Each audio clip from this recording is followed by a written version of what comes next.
Hello, welcome to my channel. ഞാനിവിടെ ചെയ്യാൻ പോകുന്നത് എല്ലാ 1 kg കേക്കിനും ഉപയോഗിക്കാൻ പറ്റുന്ന എഗ്ലെസ് വാനില സ്പഞ്ച് കേക്കിൻ്റെ റെസിപ്പിയാണ്. എഗ്ലെസ് കേക്ക് ചെയ്തിട്ട് ഇതുവരെ സക്സസ് ആവാത്തവർക്ക് ധൈര്യമായി ഈ റെസിപ്പി ട്രൈ ചെയ്ത് നോക്കാം. ഒരിക്കലും ഫ്ലോപ്പ് ആവുകയില്ല. എന്നാൽ നമുക്ക് റെസിപ്പിയിലോട്ട് കടക്കാം. ആദ്യമായി ക്ലീനായ ഒരു ബൗളിൽ 1 കപ്പ് മിൽക്ക് ആഡ് ചെയ്യുക. അതിൽ 1 ടേബിൾ സ്പൂൺ വിനാഗിരി ആഡ് ചെയ്ത് നന്നായി മിക്സ് ചെയ്ത് 5 മിനിറ്റ് അടച്ചു വയ്ക്കുക.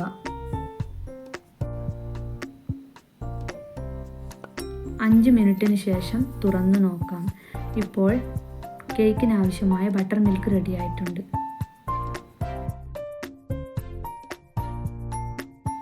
ഇനി ഇതിലേക്ക് 1 കപ്പ് പൊടിച്ച പഞ്ചസാര ചേർത്ത് നന്നായി മിക്സ് ചെയ്തെടുക്കുക.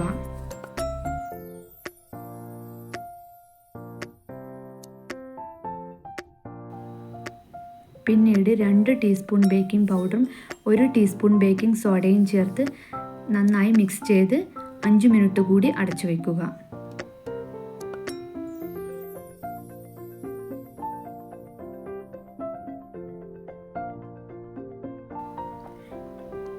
ഇനി ഡ്രൈ ഇൻഗ്രീഡിയൻസ് അരിച്ചെടുക്കാം.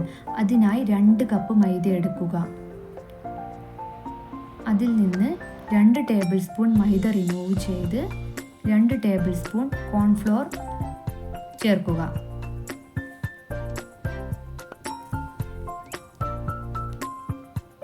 വൺ ബൈ 8 ടീസ്പൂൺ ഉപ്പ് കൂടി ചേർത്ത് നന്നായി അരിച്ചെടുക്കുക.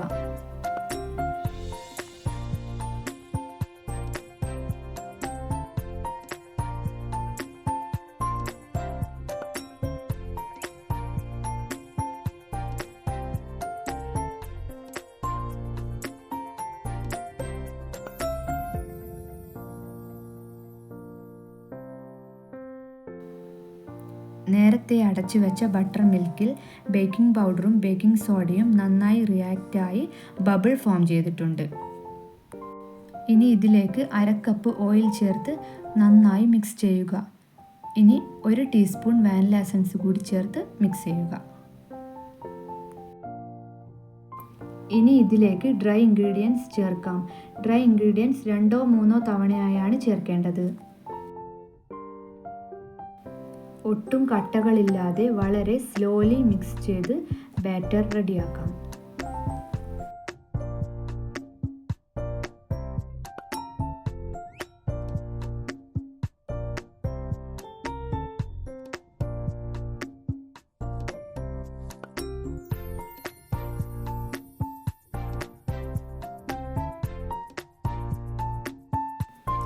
റെഡിയായ ബാറ്റർ ബട്ടർ പേപ്പർ ഇട്ട് ഓയിൽ ഗ്രീസ് ചെയ്ത 7 ഇഞ്ച് കേക്ക് ടിന്നിലേക്ക് ഒഴിക്കുക.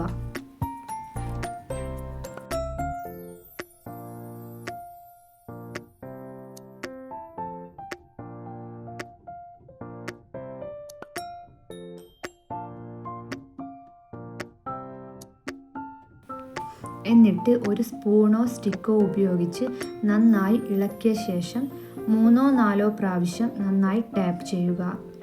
എയർ ബബിൾസ് റിമൂവ് ചെയ്യാനാണ് ഇങ്ങനെ ചെയ്യുന്നത്. 10 മിനിറ്റ് പ്രീഹീറ്റ് ചെയ്ത അലുമിനിയം പാത്രത്തിൽ കേക്ക് ടിൻ ഇറക്കി വയ്ക്കുക.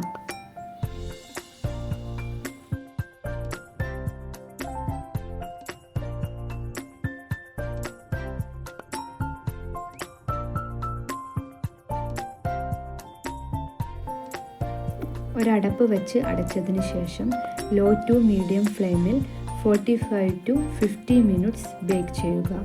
അടപ്പിന് മുകളിൽ ഒരു വെയിറ്റ് എടുത്തു വയ്ക്കുക.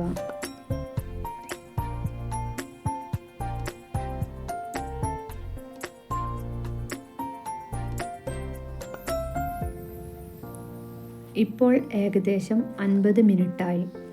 ഇനി അടപ്പ് തുറന്നു നോക്കാം. സ്റ്റിക്ക് ഉപയോഗിച്ച് കുത്തി നോക്കാം. സ്റ്റിക്ക് നന്നായി ക്ലീനായി വന്നാൽ കേക്ക് കറക്റ്റായി ബേക്കായി എന്ന് നമുക്ക് മനസ്സിലാക്കാം. അതിനുശേഷം ഫ്ലെയിം ഓഫ് ചെയ്ത് കേക്ക് നന്നായി തണുക്കാനായി മാറ്റിവെക്കാം.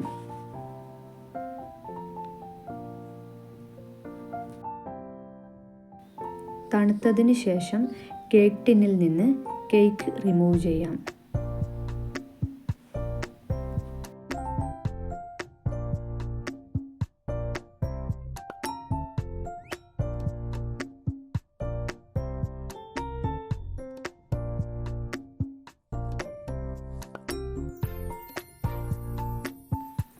നല്ല ഹൈറ്റ് ഉള്ളതും സോഫ്റ്റുമായ സ്പഞ്ചാണ് നമുക്ക് കിട്ടിയിട്ടുള്ളത്. ഒട്ടും ഫ്ലോപ്പ് ആവാത്ത റെസിപ്പിയാണിത്. എല്ലാവരും ട്രൈ ചെയ്ത് നോക്കുമല്ലോ.